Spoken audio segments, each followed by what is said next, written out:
Vous, Jean-Pierre, Oui, moi. c'est quoi être père? Ben, Jean-Sébastien l'a bien décrit. Hein? C'est un engagement de tous les jours, Daniel. Beaucoup de fierté. Bon, Beaucoup de fierté. ça pousse comme de la mauvaise herbe. Hein? Et puis ça passe très, très vite. Très vite. Ils ont quel âge, les vôtres? 19 et 17. On Bientôt a vu ça 17. grandir. Vous les ameniez en studio, Ouais. on les assoyait dans un coin avec des Ouais. livres, du sucre Il à la faisait- crème. Ça dessinait. Ça Ouais. dessinait. Et là, on va revenir sur la semaine pluvieuse à laquelle nous avons eu droit. Ça fait du bien, ça verdit. Les pivoines n'aiment pas ça, elles s'inclinent. Ouais. Ben, c'est sûr que, Daniel, cette pluie-là, c'était bienvenu. Là, le sol est gorgé d'eau. Par contre, ça va ouvrir la porte. Il n'y a pas juste les plantes qui aiment ça. Hein. Il va y avoir les insectes qui s'en viennent en arrière. Il va falloir les surveiller de quand même assez près. Là. Mais définitivement, aussi, ça rouvre la porte à certaines maladies, dont les pommiers, là, ça a commencé avec la tablure. Donc, il va falloir jeter un œil là-dessus, définitivement. Alors, les insectes à surveiller, je peux vous dire que là, cette semaine, il semble y en avoir un peu moins, mais il y avait des fourmis. C'était Ouais. incroyable. Cette année, les fourmis, écoutez, on en parle pratiquement toutes On les en a pour semaines. notre argent. Ouais, puis peut-être c'est dû à il y a 2 ans avec la sécheresse, la population de fourmis. Il y a plein de gens qui ont des fourmis dans différents endroits. Faut se souvenir que souvent, c'est parce que s'il y a des fourmis, c'est parce que leur habitat est propice. Hein? Fait qu'il faut essayer de C'est-à-dire? changer. Bien, souvent, c'est un sol qui est un petit peu sablonneux ou assez compact. Ils sont capables de bien creuser leur galerie. Fait qu'il faut essayer c'est beau vaporiser des produits, mais il faut essayer aussi de travailler à la souche, à la base, là, comme tel. Donc, d'ameublir le sol, amener du compost, changer leur habitat pour que, tranquillement, ils déménagent comme tel. Lorsqu'on en voit le long d'un tronc d'arbre, est-ce que c'est mauvais signe? Est-ce que Non. ça peut tuer un arbre? Non. Non? Il y a toujours des fourmis, puis souvent, les fourmis aussi vont... s'ils montent et descendent souvent sur un arbre, c'est parce qu'il peut y avoir des pucerons dans l'arbre. On sait qu'il y a une association entre les pucerons et les fourmis. Les fourmis aiment le miel-là, le sucré des pucerons, donc... Mais c'est pas dommageable. On se rend compte qu'il y a certains arbustes aussi dont les feuilles terminales sont recroquevillées sur elles-mêmes. Si on déplie, là, on voit une ça, c'est un petite signe de chenille. puceron. Puis il peut y avoir aussi des pucerons là, qui font ça. Donc, dans les insectes, cette semaine aussi, qu'on voit beaucoup, la fameuse lieuse de l'hydrangée, Daniel. Les hydrangées principalement, l'arborescens, les annabelles, là. On voit les feuilles du bout là, qui sont complètement, on dirait qu'ils ont été attachées ensemble. Là. C'est comme si quelqu'un avait... Tout enroulé comme un cigare. Ouais, puis là, quand c'est rendu à ce stade-là, on peut pas vraiment faire grand-chose parce que la chenille est à l'intérieur, donc elle est protégée. Donc, ce qu'il faut faire, c'est On tailler. taille. On taille tous les bouts.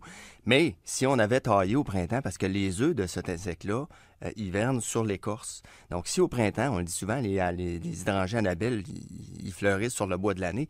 Si on coupe à ras au printemps tôt, on élimine tous ces insectes-là par le fait même. Les pins sylvestres aussi peuvent être attaqués Le fameux par... diprion, là, cette espèce de chenille-là que lorsqu'on approche, là, il se soulève pour essayer de faire peur à certains prédateurs. Là.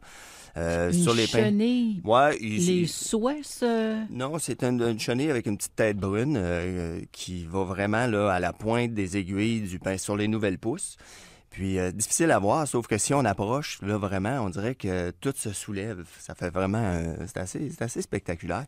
Il y en a beaucoup cette année. On en voit là, principalement sur les pins sylvestres, mais aussi sur les pins noirs. C'est quoi le pin sylvestre? Pinus sylvestris, c'est Ça m'aide pas plus. C'est le pin qu'on voit souvent dans les parcs, les grands pins avec l'écorce complètement orangée, qui a l'air un peu d'accord. bonsaï. Là. C'est un pain rouge? Non, Pinus resinosa, ça, c'est le pin rouge. Il y a Pinus nigra, resinosa. Il y en a plusieurs dans Il y a les le pins. blanco aussi, j'imagine. Non, c'est le strobus. D'accord. Le blanc, c'est le strobus. Parlez-moi donc des punaises de gazon, parce que lorsqu'on marche pieds nus, là, Ouais. on se Puis, fait piquer. non, mais je veux le noter parce qu'il y a eu beaucoup de problèmes de punaises dans les gazons ces dernières années. Puis ceux qui en ont eu l'année passée, c'est le temps d'agir maintenant parce que là, la sécheresse va s'en venir en juillet.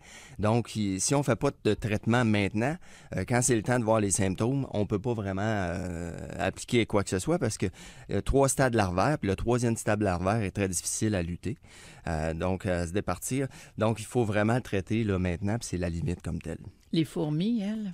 Ben, les fourmis, hein, comme on a Faut dit, changer à la le base, sol. ou après ça, travailler avec le borax, avec un appât sucré ou la terre diatomée, c'est les seules choses qu'on peut Mais là, on utiliser. n'a pas dit finalement comment on se débarrassait de la lieuse de l'hydrangée à part de tailler. Tailler, tout On simplement. taille puis on se départit On d'eux. ouais. Puis le diprion sur les pins sylvestres, la chenille qui lève la tête, là, la Là, guerrière. Ça, tout simplement de la pyrétrine. Pyréthrine. Soit du Endal ou du Trounce, ça fonctionne très bien. Et si nous regardions les maladies à surveiller, Oui, notamment... rapidement, là, on voit de la rouille sur les amélanchiers, les aubépines, les rosacées, la cloque sur les chaînes. Il y a beaucoup aussi d'anthracnose sur les frênes. On est déjà près avec la grille du frêne. C'est difficile de faire des diagnostics parce qu'il y a des feuilles qui tombent. En passant à la grille, là, on commence à traiter. Ce que je peux dire, c'est de ceux de 2012 qui ont été traités, le taux de succès semble excellent. On peut encore traiter certains freins, mais il faut faire vite. Mais ça coûte cher. Il faut faire vite. Ça coûte moins cher que de l'abattre, Daniel, et de le remplacer. Surtout quand c'est un arbre mature. Ouais. Tout à l'heure, nous allons parler de la taille des rhododendrons, des azalées, des magnolias et des lilas. Entre-temps, 613-288-6100 pour joindre Jean-Pierre. On vous revient après la pause avec notamment Benoît Dutrisac, les nombres, genres de saison et de mois avec Jean Dumont. Et avec Julien Morissette, les nouveautés musicales. Il fait 13 degrés. À tout de suite.